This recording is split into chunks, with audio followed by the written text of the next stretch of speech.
আপনারা যে প্রশ্নগুলো আমরা আসলে এই প্রশ্নগুলো কয়েকদিন ধরে একই প্রশ্ন ফেস করতে হচ্ছে এবং শুধুমাত্র আমি ভাইয়ের কথাটা দিয়ে শুরু করতে চাই। উনি প্রথমেই যে প্রশ্নটা করেছেন ফেব্রুয়ারির 15 তারিখের মধ্যে যে নির্বাচনের কথা বলা হচ্ছে, আমাদের দেখেন নির্বাচনকালীন যে সময় ফেব্রুয়ারি জানুয়ারি, এটা নিয়ে কিন্তু আমরা আমাদের জায়গা থেকে বিরোধিতা জানাইনি, কিন্তু আমরা আমাদের জায়গা থেকে জনগণের প্রত্যাশাটা তুলে ধরেছি।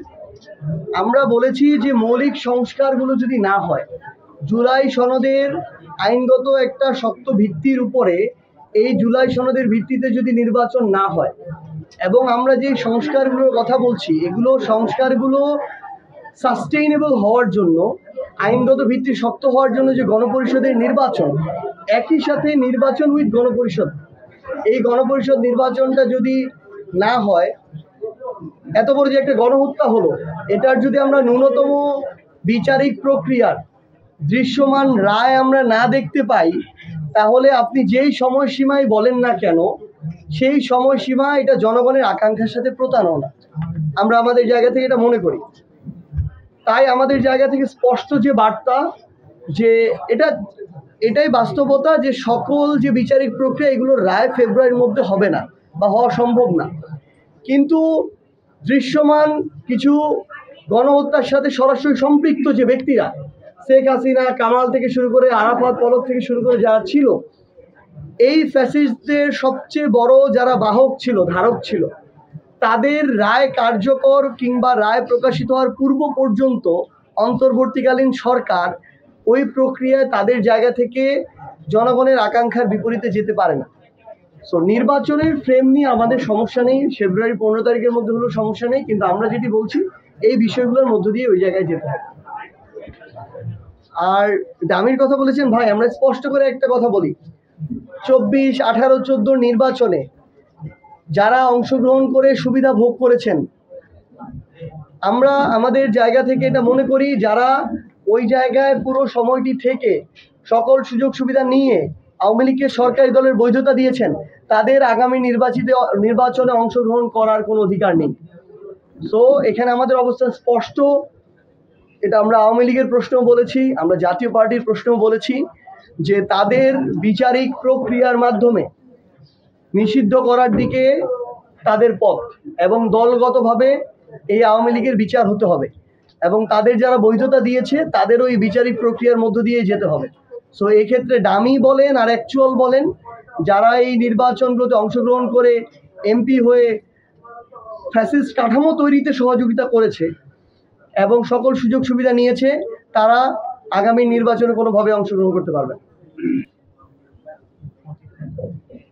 আওয়ামী লীগের তাদের জায়গা থেকে যদি আপনি বলেন, এখানে তাদের কিছু যেগুলো কুকর্মের দোসর, কালপ্রিট, তারা কিন্তু এমন অনেকে আছে যারা ওই 5ই আগস্টের সময়ে বা একটু আগে পরে যে কোনোভাবে যে কারো সহযোগিতা দেশ ছেড়ে পালিয়েছে।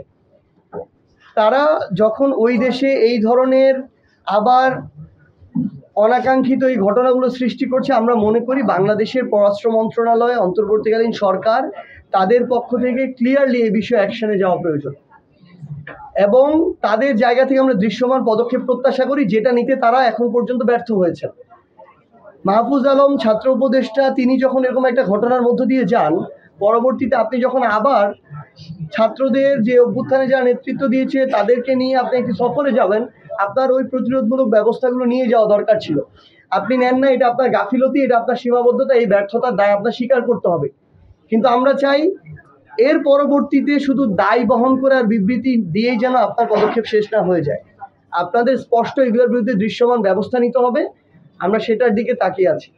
আর শাপলার ক্ষেত্রে আমাদের আলাদা অপশন আছে কিনা, আমরা তো আলাদা অপশন দিয়েছি, আমরা সাদা শাপলা দিয়েছি, লাল শাপলা দিয়েছি, যদি একান্তই তাদের অনেক বেশি কষ্ট হয়ে যায়। কিন্তু এটা সবচেয়ে দুঃখের কথা, অভ্যুত্থান পরবর্তী বাংলাদেশে একটা স্বাধীন প্রতিষ্ঠান, কোনো আইনগত বাধা না থাকার পরও আমরা মনে করি অন্য কোনো চাপের কারণে তারা এটা দেওয়ার মতো সাহস করতে পারছে না। এটা তাদের জায়গা থেকে আমরা মনে করি যে তাদের এটা একটা বড় ব্যর্থতা, যে এইটুকু সাহস তারা দেখাতে পারছে না ওই জায়গায়। তো আমরা নতুন করে আবার আবেদন করেছি, আপনারা দেখেছেন ইতিমধ্যেই, যে শাপলা প্রতীক তারা বলছে সংযুক্ত করা হয়নি, অথচ আমরা যেদিন আবেদন করেছি সেদিন থেকে তো তার এই প্রক্রিয়া যাওয়ার কথা ছিল, যেহেতু আমরা শাপলা চেয়েছি। আইনগত বাধা থাকলে কোনো কথা ছিল না। ও অলরেডি আমাদের সদস্য সচিব আক্তার হোসেন নিউ ইয়র্কে কিন্তু মামলা করেছে। সো আমরা আমাদের যে প্রক্রিয়াটা আমাদের পক্ষ থেকে, এনসিপির পক্ষ থেকে করার, এটা আমরা আমাদের পক্ষ থেকে করছি। আমরা শুধু একটা অনুরোধ করব আপনাদেরকে, আপনাদের মাধ্যমে বাংলাদেশকে এবং মৌলভীবাজারকে অবশ্যই, যে আগামীর বাংলাদেশে আমরা যেন দয়া করে কোনো দল মার্কার প্রতি অন্ধ হয়ে, আমার পূর্বসূরি কেউ একজন দিয়েছিল দেখে ওইভাবে ওই ভোট দেওয়ার প্রক্রিয়াতে না যাই।